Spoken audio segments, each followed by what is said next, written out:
The town stretched across the land like a body caught between two hearts.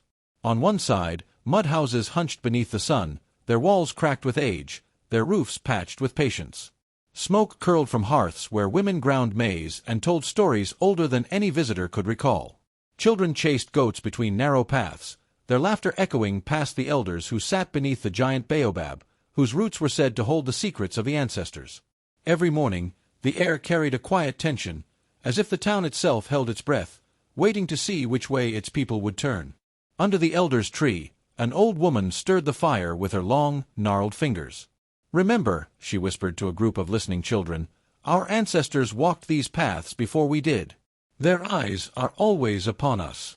The market hummed gently, women calling out the names of their wares: yams, kola nuts, dried fish, and the scents of palm oil and earth. Tradition moved slowly here, like the river that wound through the village, steady, unyielding, patient. But on the other side of the dusty road, a different rhythm ruled. Cement walls rose in neat lines, classrooms buzzed with fluorescent light, and children in crisp uniforms raced past each other, clutching pencils and books as if the weight of the world rested on their shoulders. Exams were counted in marks, not lessons learned. Pride and impatience filled the air, climbing higher than the tallest walls, while humility disappeared quietly, like a shadow chased from the sun. Ambition was loud here, and arrogance had begun to settle in the hearts of those who measured themselves only by achievement. The dusty road in between seemed to hum with the energy of these two worlds. It was more than a road, it was a line drawn between respect and disregard, between memory and haste. Every footfall could tip the balance, every crossing a choice. Elders would nod silently when watching travelers pass. "That boy steps with care," they would murmur. "This one, he walks without thought." The road remembered every act of humility and scorn alike, holding it in the wind and dust. Among the children racing across the cement side of town, one stood taller in both mind and presence. His name was Tay. Known for his sharp intellect, he could solve a problem faster than anyone and speak with a wit that cut deeper than a blade. Teachers admired him, neighbors whispered his praises, and other students both feared and envied him. But Tay carried his success like armor, and arrogance like a crown. He smiled often, but seldom for joy. Mostly, his sharp tongue and sharper mind left others wary of crossing him. Tay came from the poorest corner of the town, where mud walls leaned together as if holding each other up. His father's hands were cracked from labor. His mother's voice trembled with worry for every child she sent into the world. He remembered hunger, the nights spent under a thin mat, the shame of shoes too small for growing feet. Education had been his escape, a ladder lifting him above the dust and mud. And yet, the higher he climbed, the more he rejected the past. He sneered at old customs and rolled his eyes at elders' stories. "Stories are for those who cannot read," he would say. Pride became a shield, cutting him off from roots that once would have held him steady. And so, Tay walked the town each day, straddling the two worlds, his heart pulled by the memories of yesterday, his eyes fixed firmly on the ambition of tomorrow. The road between mud and cement was dusty beneath his feet, but the weight of the ancestors' gaze pressed heavier still, waiting silently for the moment when pride would meet wisdom. Tay walked through the village with his head held high, his books tucked neatly under his arm.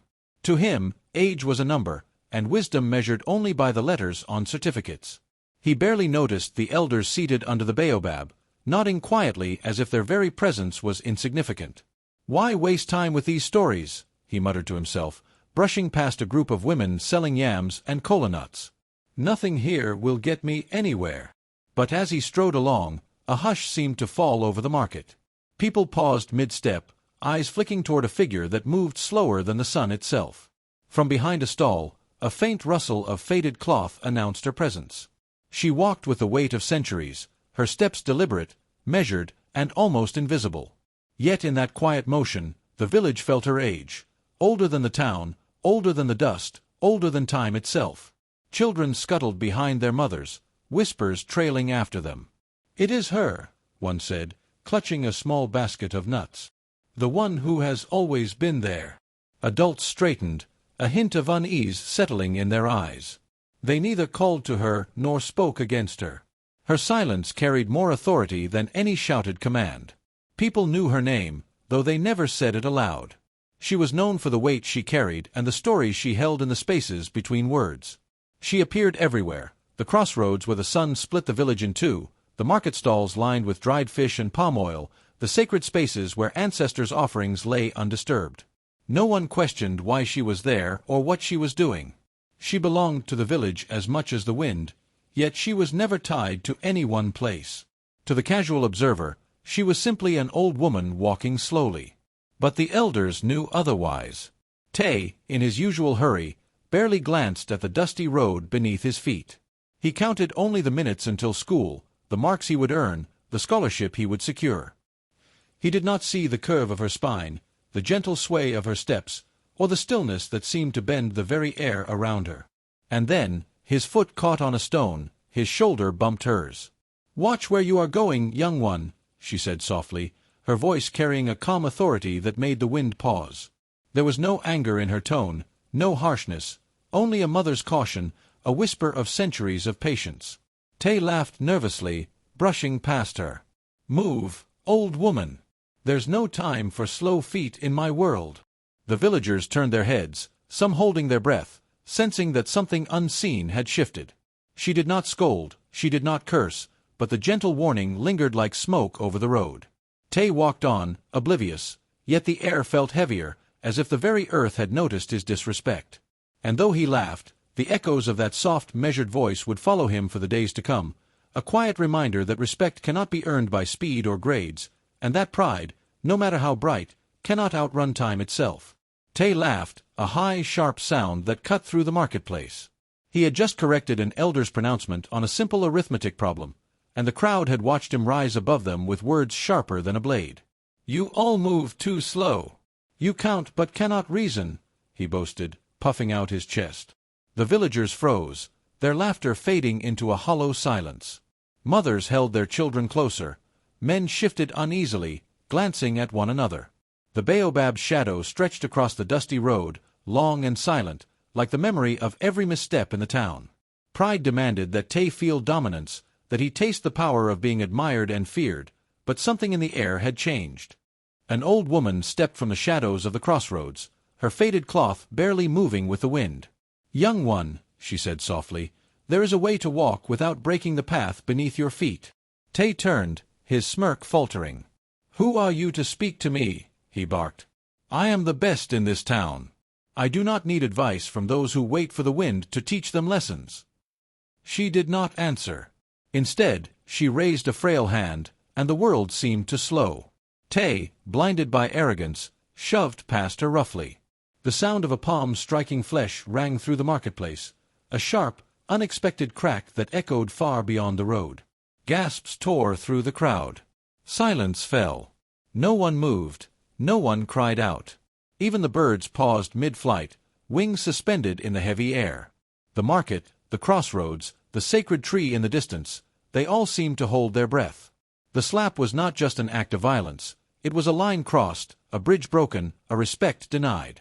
The old woman did not flinch. Her eyes met Tay's, calm and steady. No anger, no tears, only a weight that pressed upon him heavier than any hand. It was as if she carried every story, every warning, every consequence of those who had walked the path before him. Her gaze remembered everything. "Pride," she whispered, so low that it seemed carried on the wind, "is a gift only when tempered with humility." The words followed him like a shadow, lingering even as he turned to walk away. Each step felt heavier, and the laughter he had wielded like a weapon drained from his chest. Behind him, the wind shifted abruptly, rustling the leaves of the baobab and the shriveled palm fronds of the market. Elders exchanged glances, subtle yet loaded with fear, their faces pale with the recognition of unseen forces at play. Something had moved in the air, something old, something patient, something that could not be bargained with. The village remained silent, but everyone felt it, the pause of the earth, the weight of judgment, the warning whispered in the language of wind and dust. And Tay, for the first time, wondered if the power he thought he held was nothing compared to the long memory of the land and its keepers. Tay's laughter bounced off the dusty walls of the market, sharp and careless. He strode down the road as if the village belonged entirely to him, brushing past elders and vendors without a thought. "Huh! Did you see that?" he called to a friend behind him. The world bends for those who know more than the past. No one answered aloud. The market carried a hush, broken only by the whisper of the wind through the trees and the quiet shuffle of goats in the lane. Yet whispers began to travel faster than footsteps. Mothers murmured to each other, "The boy has done it now, he has gone too far." Fathers exchanged uneasy glances, their hands gripping tools that felt heavy all of a sudden. Children peeked from behind baskets, their eyes wide, sensing that some invisible line had been crossed.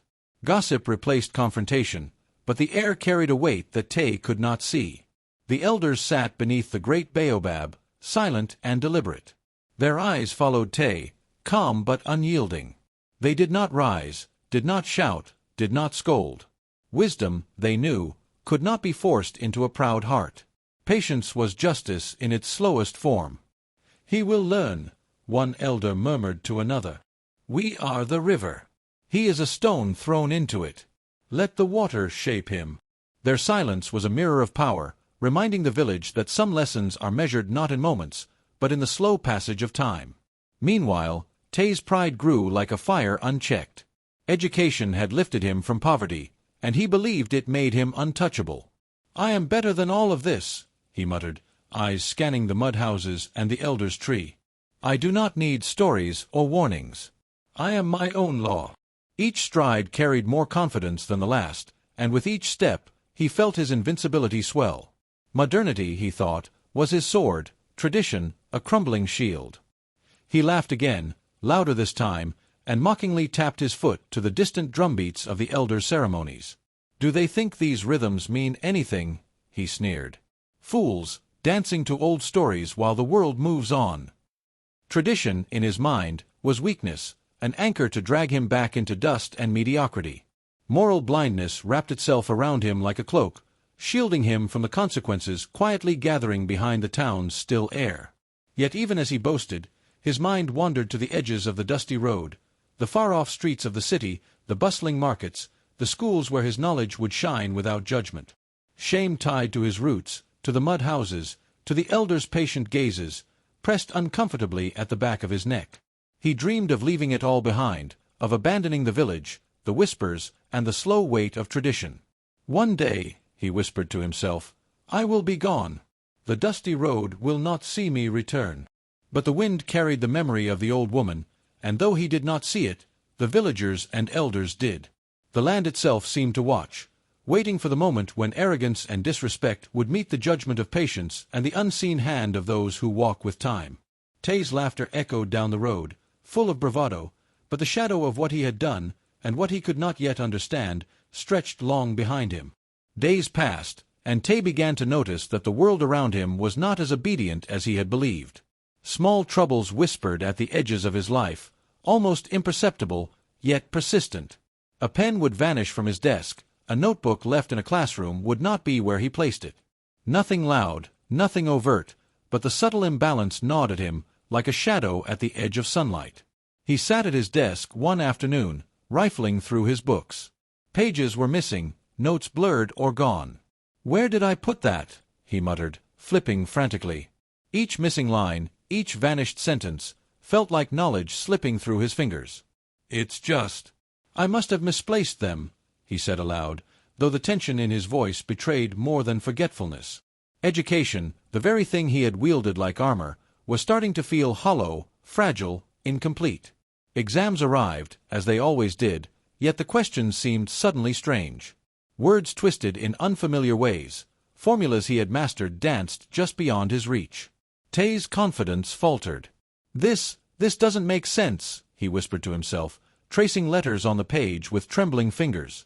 Pride, which had carried him so far, collided with confusion, leaving him disoriented in a way he had never experienced. Even his memory began to fail him in public moments. Names of teachers he had known, simple theorems, lines from texts he had memorized without effort. A chill ran through his chest as a brief flicker of fear surfaced. "I must be tired," he told himself. "I've been studying too hard. That's all." But deep down, a voice, faint and persistent, whispered that something unseen was at work. He blamed stress, blamed the long hours, blamed the dust in the air and the heat of the sun. Logical excuses shielded him from the truth. "It's nothing," he said to his friend, laughing too loudly. "Just fatigue.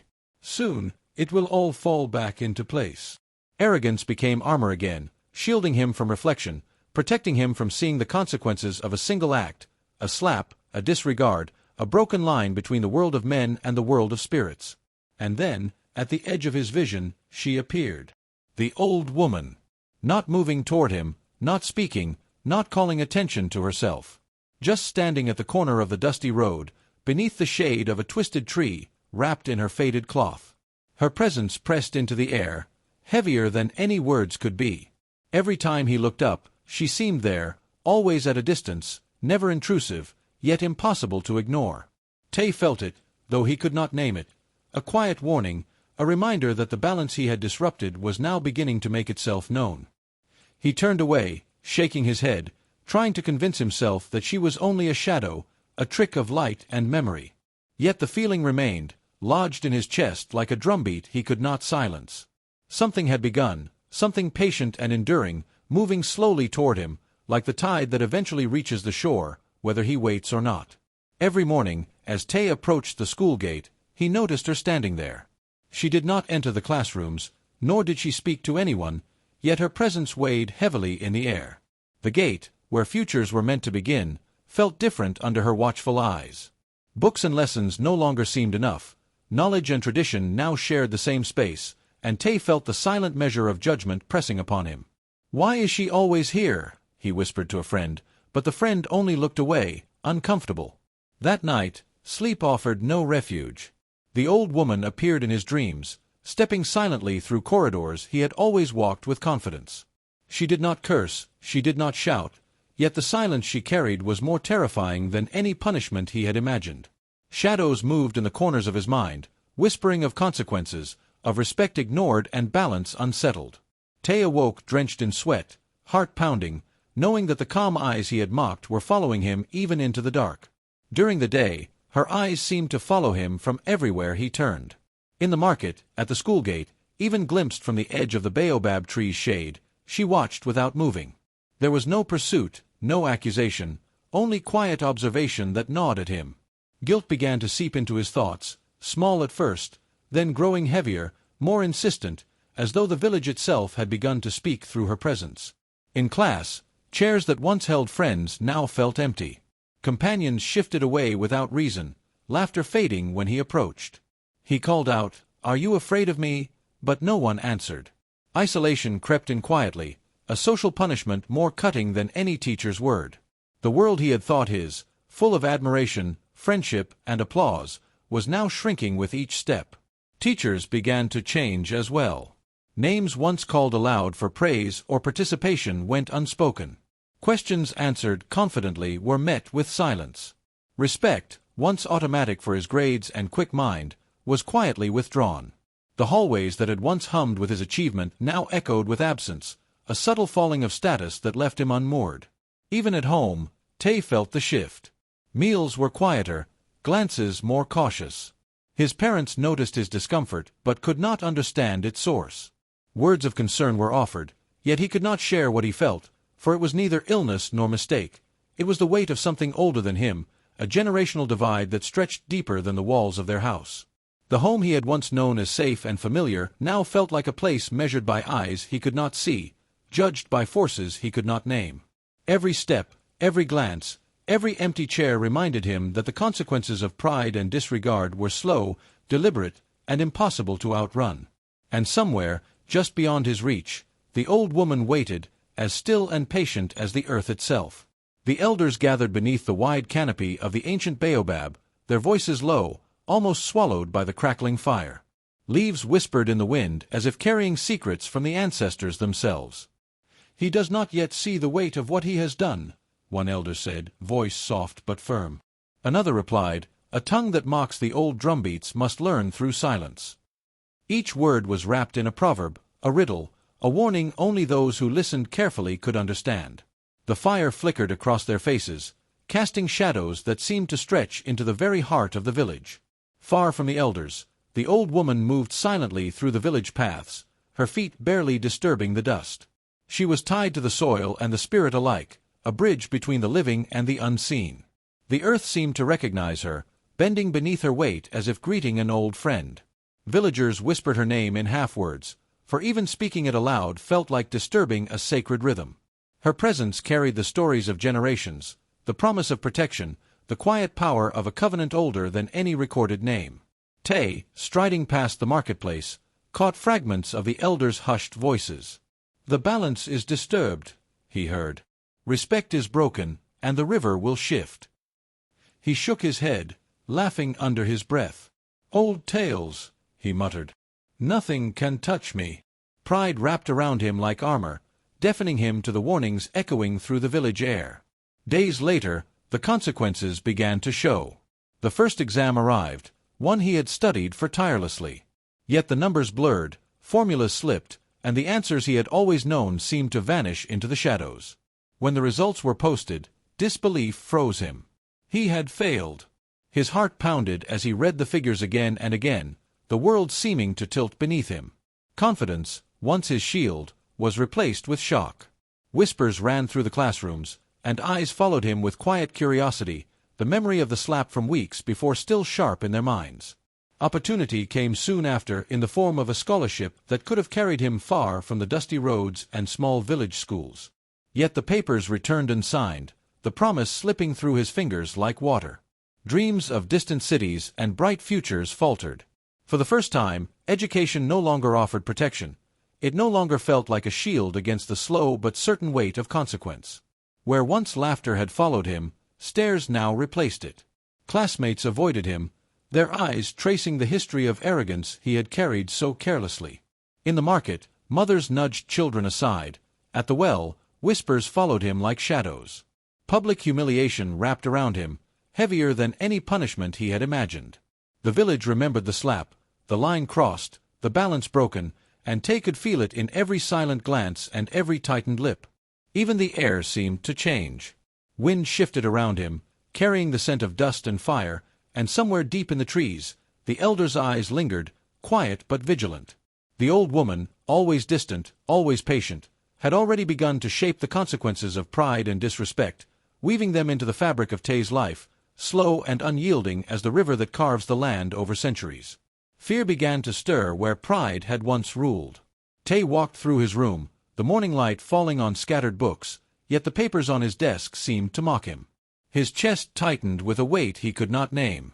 "Was it always this different?" he muttered, his voice small. The arrogance that had carried him so effortlessly now trembled, and for the first time, reflection crept into his mind. He could not escape the memory of the hand he had raised, the slap that had crossed the sacred line. Faces of villagers replayed themselves in his mind, the silence after the act heavier than any shout. That one motion, meant as punishment for imagined disrespect, had carried more weight than he had ever imagined. I should not have," he whispered, but the words faltered. Something in the air, thick and ancient, seemed to press against his chest, a spiritual unease that neither reason nor courage could dissolve. When night fell, sleep brought no comfort. Drums echoed in his mind, not the music of celebration, but deep, ancestral rhythms that seemed to rise from the soil itself. Flames flickered in the darkness of his dreams, intertwining with roots twisting deep beneath the earth.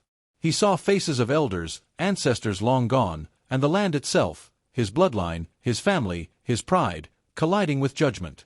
Each vision pulled him under, leaving him gasping when he awoke, heart pounding, skin slick with sweat. He could not deny it. The old woman had stirred forces older than his understanding, and they were coming for reckoning. At dawn, a call came from the elders, delivered by the quiet messenger of the village. Tay's feet hesitated at the threshold of his home. He had walked these roads many times, but the dusty path to the sacred tree felt different now, heavy with expectation. His stomach knotted with silent fear, yet the elder's summons left no room for delay. With each step, the earth beneath him seemed to hum, as if the land itself had remembered his pride. The sacred tree awaited, immense and gnarled, roots curling like the fingers of giants. Symbols carved into its bark told stories older than memory. Birds perched in its branches, rustling wings as if whispering secrets, and the wind wove through the leaves with voices of the past. Tay stood at the base, small and hesitant, realizing this was not a place for arrogance. This was a space where justice, history, and ancestral watchfulness converged. Stepping forward, he crossed the threshold of tradition reluctantly. Every footfall pressed him deeper into the weight of generations. Modern pride, certificates, and accolades held no power here. The silence of the elders, their gaze heavy and unyielding, spoke louder than any rebuke. The tree itself seemed to breathe, its roots shifting beneath him, watching, remembering. Tay felt eyes upon him that knew before words could speak. Every movement he made, every breath he drew, was recorded not by humans alone but by the spirit of the land itself. Tay's feet trembled as he approached the great tree, the morning sun painting long shadows across the dusty clearing.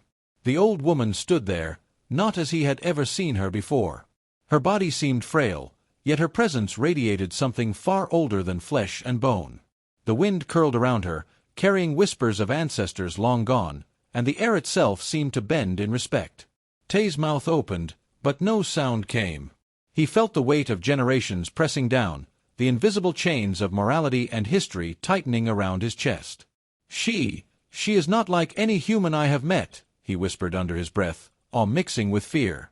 The elders, standing silently behind her, nodded slightly, as if confirming a truth he was only beginning to understand. "You have crossed a line that many forget exists," one of the elders said softly, his voice a thread among the rustling leaves. "This child, this town, all are tied to her presence. To strike her is to strike the heart of the ancestors themselves." Tay's mind spun. He had believed himself above tradition, above whispers of spirits and old women who walked slowly through dusty paths. But now, standing before her, he realized that every proud step he had taken had rippled outward, touching lives he had never seen. His achievements, the top grades, the prizes, the admiration of peers, felt suddenly hollow. The weight of generations pressed on his young shoulders. Every glance, every breath, reminded him that his disrespect was not contained to his own pride. "You see now," the elder continued, "that wisdom carries power and arrogance carries consequences. You have walked where the ancestors watch, and the lesson has come to you." Tay's hands shook. I thought knowledge would protect me. That my success was enough." The old woman's eyes, calm and unwavering, met his. There was no anger, no curse. Yet the gaze was heavier than any punishment he had imagined. "Titles and tests are wind. Respect and humility are the roots," she said, her voice soft, echoing like a river over stones. The elders guided him forward, and he knelt at the base of the tree, the old woman towering, yet somehow blending with its gnarled roots. Every movement he made was observed, every thought weighed by unseen eyes. He felt naked in a way that no public acclaim had ever exposed him. Here, his achievements were meaningless. Here, character was everything. A slow realization dawned: knowledge without wisdom, progress without respect, pride without humility, these were not just personal flaws. They were cracks in the fabric of the community itself. He had thought he was above reproach, but in this sacred place, every misstep echoed far beyond himself. A hush fell over the clearing. Villagers, gathered at the edges, watched in silence. The old woman remained still, her aura commanding reverence. The elder's gaze, steady and unyielding, seemed to measure his very soul. Tay bowed his head, feeling his ego dissolve, replaced by a humility he had never known. Pride was stripped from him publicly, not with shouts or humiliation, but with the undeniable weight of truth. "I understand," he whispered, his voice breaking.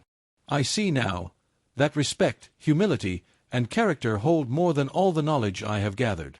The old woman's eyes softened, just slightly, and the wind stirred among the branches as if acknowledging the first step toward balance. The village felt it too, the turning of the tide from arrogance to understanding. Tay's fall had been silent, yet it spoke louder than any lecture. In that moment, beneath the ancient tree, the student became a pupil not just of books, but of life, of ancestors, of the moral rhythm that bound the town together. Tay knelt beneath the sprawling branches of the ancient tree, the elders standing around him like silent sentinels. The wind whispered through the leaves, carrying the weight of generations, yet there was no anger in their gaze, no call for punishment. The village had gathered in muted anticipation, feeling the tension of a moment that could shift the balance between pride and humility. "You have crossed the line, child," one elder said, voice soft but heavy, "but the ancestors do not seek vengeance. They seek understanding. Tay's throat tightened. He had expected harsh words, maybe curses, even exile. Yet here, in this sacred place, justice was measured not in cruelty but in lessons that could heal. The old woman's presence loomed beside him, her eyes calm, like rivers that had seen centuries flow by. "You may carry shame, heavy as stone, or you may choose the path of humility," she said, her voice like wind through roots. "One path binds you to sorrow, the other to service and respect." Tay's mind raced. Shame would linger in his heart, marking him among the villagers. Humility would demand effort, service, a surrender of ego he had never known. The choice was his, and the stakes reached beyond himself. I choose humility," he whispered, the words trembling at first, then growing stronger. His shoulders bowed, his hands folded over his knees, a gesture of surrender. The elders nodded, a quiet acknowledgment of his decision. The old woman's eyes softened just enough to show approval. The roots of the tree seemed to shift, curling slightly as if exhaling after a long-held breath. The branches swayed, and sunlight danced on the ground in a pattern that felt like blessing. Tay rose slowly, feeling the weight of pride lift slightly from his chest. For the first time, he understood that respect, service, and honor were more powerful than achievement alone. He walked through the village with new purpose. At the elders' courtyard, he lifted water jars and carried bundles of firewood. "Let me help you," he said, offering his hands before speaking further. The elders accepted without comment, their eyes quietly teaching what words could not. At the sacred shrine, he swept the floor carefully, brushing away dust and fallen leaves. Each stroke of the broom felt like more than cleaning. It was a ritual, a tangible act of repairing what his pride had broken. Children watched silently, sensing the shift in the boy who had once mocked tradition. As Tay worked, the old woman lingered at the edge of the clearing, a quiet guardian. He glanced up and bowed slightly toward her, a silent promise of respect. She nodded, just enough to signal that the first step had been taken and that the path to restoration had begun. Even the tree seemed to respond. Its great trunk creaked softly, roots settling deeper into the soil. Nature itself seemed to breathe relief, as if the balance between past and present, pride and humility, had been momentarily restored. Tay paused, hands on the broom, and let the lesson sink deep into his heart. Redemption was not in words or achievement, but in the daily choices to honor, serve, and remember the bonds that tied him to his people, his ancestors, and the land itself. Tay stood in the warm morning light, surrounded by the children of the village. Their eyes were wide, curious, and expectant, waiting not just for lessons in reading or numbers, but for stories that carried the heartbeat of their ancestors. He knelt beside them, hands tracing the soil as he drew shapes and letters, blending knowledge with the rhythm of the earth. "See," he said softly, "learning is not only in the books.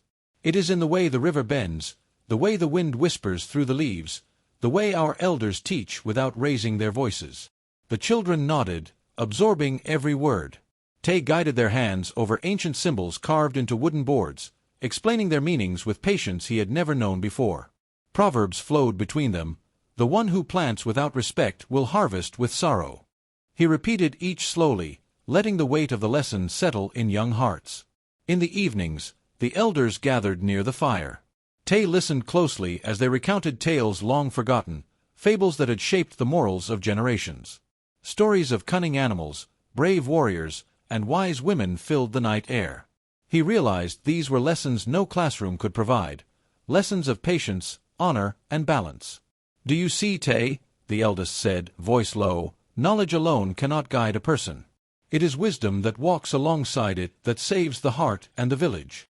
Tay felt warmth rise in his chest. His pride, once so sharp, softened gradually like the first light melting the mist over the hills. He no longer measured worth by grades or trophies. Instead, he began to measure it by kindness, respect, and understanding. As weeks passed, he learned to weave the old ways into the new. Numbers and letters danced together with proverbs and fables. He could teach addition and subtraction while reminding the children of the importance of honor and humility. He showed them that ambition need not betray their roots, and that the dreams they chased could grow stronger when nourished by respect for the past. One afternoon, he looked up to find the old woman standing silently at the edge of the clearing. She said nothing, her faded cloth stirring in the breeze, eyes serene yet heavy with centuries. Tay bowed his head, understanding that her task was complete. When he blinked, she was gone. No footprints, no whisper, only the lingering sense that the village had been watched and protected. Some villagers whispered that she had returned to the ancestors, her work done. Others insisted she had never walked the earth as a human at all. But all agreed, her presence had left a mark, and the lessons she embodied would guide the village for generations. Tay turned back to the children, their faces bright with questions and excitement. He smiled, feeling a deep calm settle over him. The lessons of the past and the knowledge of the present now walked together inside him. He knew that true education carried the wisdom of ancestors, and that the bridge he had built between old and new would not crumble so long as humility, respect, and courage led the way.